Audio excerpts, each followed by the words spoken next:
Vamos a saludar a Carlos Suárez, que es concejal y además precandidato a concejal por Juntos por el Cambio. Con él vamos a conversar en esta jornada aquí en Buen Santa Fe. Carlos, ¿cómo estás? Buen día. Chavo, ¿qué tal? Buen día para vos y para toda la audiencia. Bueno, la verdad que podemos ir mezclando los temas que tienen que ver con la gestión actual y con la campaña propiamente dicha, pero quería comenzar para tratar de explicarle a la gente qué consiste este proyecto de ordenanza basada fundamentalmente en el comercio santafesino y pensando un poco en la pospandemia y las consecuencias de la pandemia.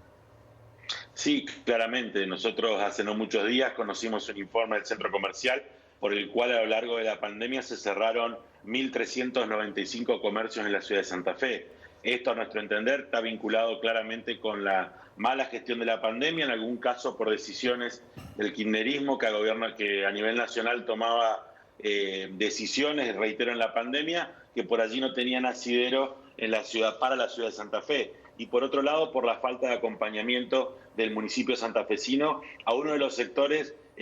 principales dadores de empleo de la ciudad, como lo es el comercio, y uno de los sectores más afectados por la pandemia como consecuencia de las restricciones. Frente a esto, nosotros entendíamos que era necesario hacer algo más que solamente plantear en algún momento, como se hizo el año pasado a través de una norma del Consejo Municipal, exenciones tributarias para los comerciantes. Creemos que es necesario acompañar a aquellos que hoy están en condiciones de empezar un nuevo comercio, y un poco la idea y este proyecto está vinculado con eso, es con un fondo que hace un aporte no reintegrable para cubrir el 50% de un alquiler de un nuevo comercio. Todo aquel nuevo comercio que se inscriba en el municipio puede acceder a este aporte no reintegrable que, reitero, tiene que estar destinado a cubrir el 50% del alquiler por 3 meses y en locales de hasta 150 metros cuadrados, porque claramente lo que intentamos es reactivar el pequeño y mediano comercio. Digamos, es una medida que está destinada, de paso, Chavo, a algo que ha pasado mucho durante la pandemia y que si se quiere es una de sus pocas consecuencias buenas, que es el hecho de que hay muchos emprendedores, algunos porque se vieron obligados a reconvertirse, otros porque tuvieron que iniciar esta actividad, y esos nuevos emprendedores, a muchos de los cuales les fue bien, tienen la posibilidad ahora de también pensar tener un comercio para atención al público. Bueno, y esa es un poco la idea. También, por supuesto, es una medida que está destinada a aquellos comercios que se dieron de baja, que tuvieron que cerrar y que hoy ven con esto una nueva posibilidad para abrir, ¿no? ¿Y de dónde saldrían los fondos para llevar adelante este proyecto? La implicancia presupuestaria es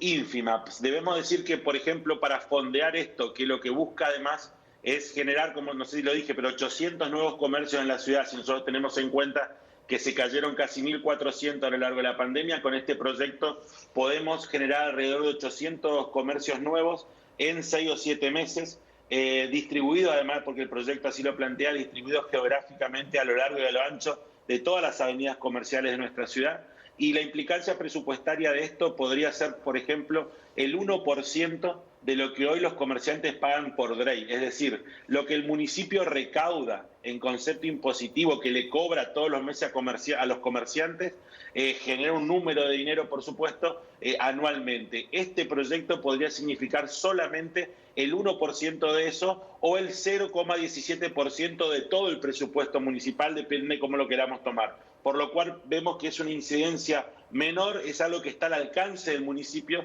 y que el municipio puede rápidamente implementar y llevar adelante. Estamos en una situación muy particular como sociedad porque si bien estamos en plena pandemia, también, ayudado esto por los números y las estadísticas, al ver el descenso de esos números, con las campañas de vacunación, nos atrevemos a mirar un poco más adelante y empezar a hablar de la pospandemia. Y esto es todo un desafío, lo hablamos con la mayoría de los candidatos pensando en el 12 de septiembre, pensar esa ciudad pospandemia. Y ustedes están haciendo hincapié en algo particular que tiene que ver con la noche santafesina. ¿A qué se refieren concretamente con la noche santafesina a la pospandemia? Primero déjame decirte que me parece muy bien conversar con todos los candidatos porque nosotros creemos que la clave de esta elección es claramente tiene que ver con este momento único que nos tocó atravesar como sociedad, como humanidad, digo que es la pandemia. Nosotros no podemos mirar la ciudad de aquí en adelante si no es con un prisma que está vinculado con esto de la pospandemia, porque en definitiva eso significa que tenemos claro y tomamos nota de lo que nos ha pasado. Este apoyo al comercio y esta medida que estamos proponiendo es una de ellas. Por otro lado, también creemos que es necesario empezar a pensar hoy cuando todavía hay restricciones, lo que va a ser la nueva convivencia nocturna post pandemia. Y esto tiene varios aspectos. Por un lado, hoy parecería ser que la ciudad descansa en que cuando las restricciones se levanten, todo lo que son empresarios, trabajadores, vinculados con la noche, por ejemplo, boliches, salones de evento, eso de un día para el otro se va a reactivar y la verdad que no sabemos si es así, porque no sabemos cuál es la condición en la que están los actores de la noche. Entonces es necesario sentarse con ellos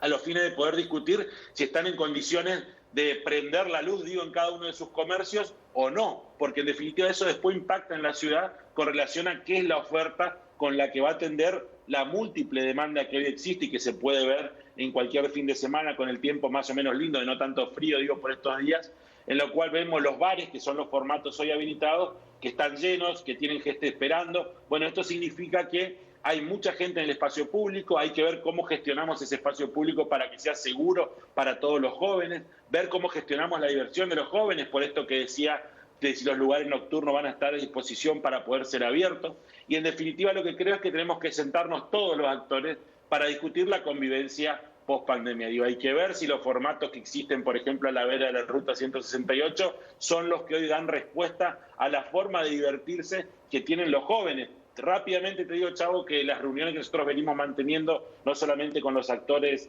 nocturnos, sino también con jóvenes de nuestra ciudad para consultarles, para preguntarles sobre esto, vemos que hay una forma de divertirse que varía conforme la franja etaria. Rápidamente podemos decir que entre 16 y 17 años a 25 se divierten de una manera, de 25 a 35 en otra y los de 35 en adelante de otra. Y la ciudad, cuando es una ciudad que se pretende turística, cuando reconoce en la noche un espacio más donde el comercio genera ingresos para la ciudad, necesariamente tiene que dar respuesta a esto. Bueno, un poco eso es lo que queremos trabajar en un foro en el Consejo Municipal para poder discutir, reitero, con todos los actores, que todos los concejales tengan las impresiones que nosotros nos estamos llevando de este trabajo y en definitiva a partir de allí podamos empezar a definir la noche post pandemia. En la diaria, en la recorrida, en el cara a cara con los vecinos, que se habrá activado bastante ahora a raíz de la situación justamente que estamos atravesando con la pandemia, o en ese contacto virtual también con los vecinos, uno se imagina que hay una serie de reclamos, pero creo que el tema de inseguridad está ahí arriba, ¿no? Está permanentemente en la boca de los vecinos para solicitar para pedirle alguna solución a quienes tienen la oportunidad de gestionar. Y en este sentido, ¿qué es lo que se le puede decir al santafesino?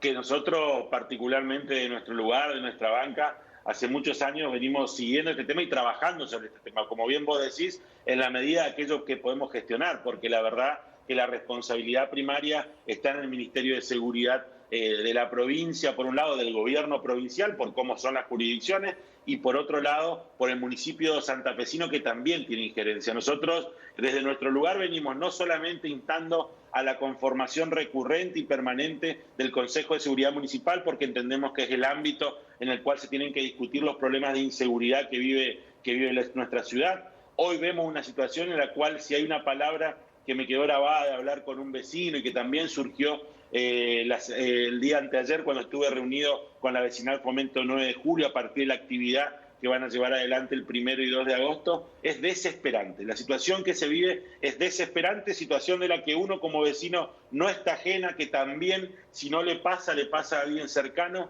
situaciones de inseguridad en todo momento, a toda hora, de todo tipo. Y bueno, como te decía, nosotros gestionamos siempre la conformación del espacio municipal por excelencia para abordar este tema, que es el Consejo de Seguridad. Reclamamos en el momento que hay que hacerlo, que es cuando se discuten los presupuestos, que se incorporen recursos municipales para, por ejemplo, profundizar las tareas de monitoreo y de la conformación del centro de monitoreo, las funciones que se le da a la Guardia de Seguridad Institucional. Nosotros hemos reclamado cada vez que hemos discutido estos últimos 2 años de presupuesto que no había un solo peso para ampliar el centro de monitoreo en equipamiento, que no había un solo peso para extender la red de fibra óptica y en definitiva esto impacta y mucho en las cuestiones de seguridad. Entonces lo primero que creo que hay que hacer es hacerse responsable de la situación y del reclamo de nuestros vecinos, que es cotidiano y como bien vos decías, a partir de esta instancia y este momento de campaña, nosotros tomamos contacto con mucha más cantidad de vecinos y no hay un solo vecino que no nos plantee esto. Entonces nosotros creemos que lo que importa por esta hora y por estos días es poder discutir y avanzar en soluciones sobre este tema. Carlos, muy amable por este contacto con Buen Santa Fe. Que tengas un buen día. A ustedes, que tengan un buen día. Carlos Suárez es concejal y además precandidato para renovar la banca por Juntos por el Cambio.